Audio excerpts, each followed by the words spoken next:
Hi எல்லாருக்கும் வணக்கம். Welcome to homemade videos. இன்றைக்கி நம்ம சேனலில் ஒரு டென்ஷன்லெஸ் பிரேக்ஃபாஸ்ட் 5 மினிட்ஸில் அதை வந்து செஞ்சு முடிச்சிடலாம். அந்த மாதிரி ஒரு பிரேக்ஃபாஸ்ட் தான் பார்க்க போகிறோம். ஃபஸ்ட்டு அதுக்கு வந்துட்டு என்ன பண்ணணும் அப்படின்னா, ஆயில் போட்டாச்சு. ஆயில் போட்டுட்டு இதில் வந்து கொஞ்சம் கடுகு, அதுக்கப்புறம் கடுகு நல்லா பொரிஞ்ச உடனே கருவேப்பிலை போட்டாச்சு. கருவேப்பிலை போட்டுட்டு இது வந்துட்டு பெரிய வெங்காயம், ஒரு வெங்காயம் நான் பெரிய வெங்காயம் பொடியாக கட் பண்ணி வச்சுருக்கேன், அதையும் போட்டாச்சு. போட்டுட்டு அதே மாதிரி ஒரு பச்சை மிளகா பொடியாக கட் பண்ணி வச்சுருக்கேன் போட்டுட்டு இது மூணுத்தையும் நல்லா கிண்டி விட்டுறணும்.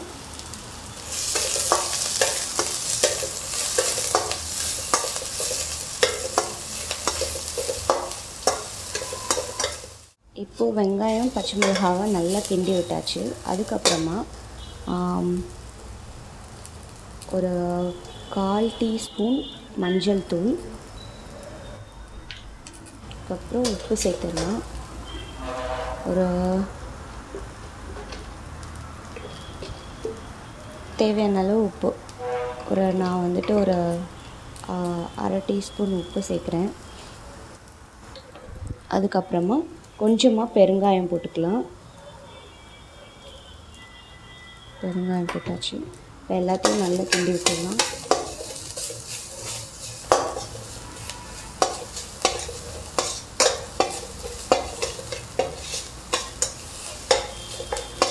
இப்போ எல்லாத்தையும் நல்லா கிண்டி, இப்போ இது வந்துட்டு அவலை நான் என்ன பண்ணி வச்சுருக்கேன் அப்படின்னா, நல்லா நம்ம அரிசி கழுவுற மாதிரி சும்மா தண்ணி பிடிச்சி கழுவி உடனே அலசி ஊற்றிட்டேன்.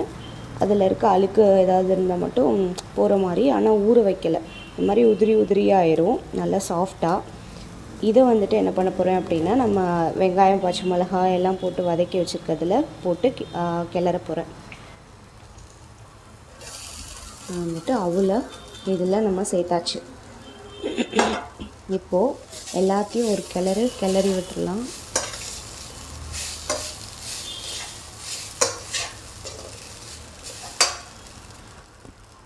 அவலில் தண்ணி சேர்த்து ஊற விடக்கூடாது. தண்ணி ஊற்றிட்டு உடனே அதை வந்துட்டு அலசி ஊற்றிடணும் கீழே. அப்போ தான் இந்த மாதிரி உதிரியாக வரும், சாஃப்டாக. இல்லை ஒரு மாதிரி கொலன்னு ஆயிரும் அவல்.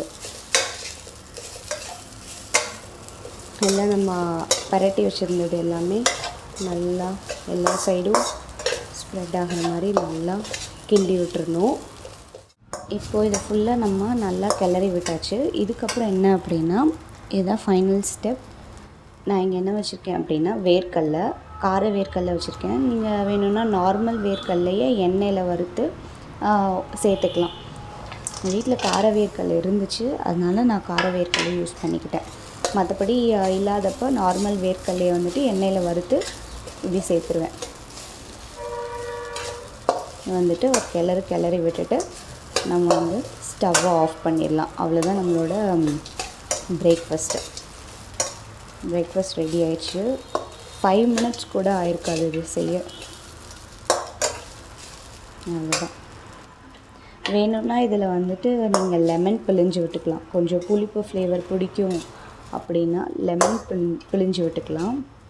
அதுவும் நல்லா டேஸ்ட்டாக இருக்கும். இன்றைக்கி நான் வந்துட்டு லெமன் பிழிஞ்சு விடலை. அவ்வளோதான், முடிச்சாச்சு. ஒரு சூப்பரான டேஸ்டான ஒரு மார்னிங் பிரேக்ஃபாஸ்ட். இப்போ வந்துட்டு ரொம்ப பிஸியான டே அப்படின்னா, ஒரு பெரிய வெங்காயம் கட் பண்ணி பச்சை மிளகா தான் நம்ம கட் பண்ணி வைக்க போகிறோம். மற்றபடி எல்லாத்தையும் போட்டு ஒரு கிண்ட போகிறோம். 5 மினிட்ஸ் கூட ஆகாது. ஆனால் டேஸ்டான ஒரு ஈஸி பிரேக்ஃபாஸ்ட். இது வந்துட்டு குழந்தைங்களுக்கும் ரொம்ப பிடிக்கும். இந்த வேர்க்கடலை இதெல்லாம் போட்டு நல்லா கிறிஸ்பியாக அங்கங்கே இருக்கிறதுனால, அதே மாதிரி பெரியவங்களும் நல்லா விரும்பி சாப்பிடுவாங்க. ட்ரை பண்ணி பாருங்கள், கண்டிப்பாக உங்களுக்கும் பிடிக்கும். உங்களுக்கு இந்த விலாக் பிடிச்சிருந்தது அப்படின்னா என் சேனலை லைக் பண்ணி சப்ஸ்கிரைப் பண்ணுங்கள். தேங்க்யூ.